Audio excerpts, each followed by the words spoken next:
这个世界什么时候能像爱男一样爱我？订婚、出轨、撕连、求锤得锤，竟还有粉丝忠实拥护石凯的粉丝，你们吃点好的吧！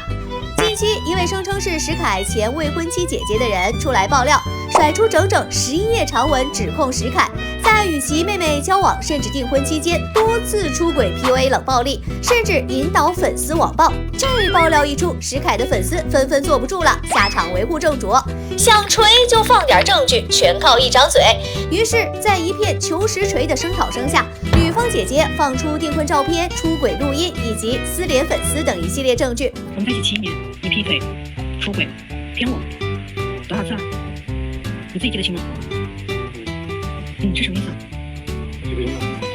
记不清了。这下好了吧，求锤得锤。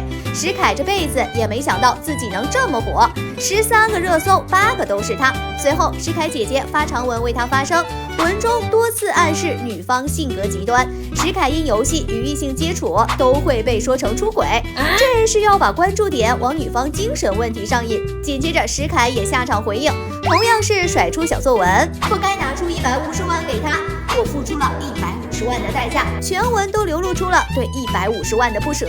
尽管通篇都是文字，没有任何证据，但也不妨碍粉丝无脑支持。石凯回应之后，女方姐姐又放出新一轮证据，证明石凯提到的150万实际上是封口费，甚至连订婚花费都是 AA。这基本上可以说是实锤了。但是没关系，我们石凯还有很多的死忠粉无条件支持他。女方发了那么多照片、视频、录音证据，粉丝都是假的，都是 AI。石凯和他姐姐发了2篇文字，粉丝太好了，宝宝，我们赢了，天亮了。石凯粉丝，你们快醒醒吧，到底还要溺爱他到什么时候？而且这张脸到底有什么可溺爱的？现在偶像的门槛都这么低了吗？那我是不是打扮也能去？难道石凯的站姐粉他都是为了练 P 图技术的吗？石凯站姐，你们有这样的毅力，做什么都会成功的。那又有粉丝说了，我们石凯很有才华，可是深入人心出道的呢。来，看过来。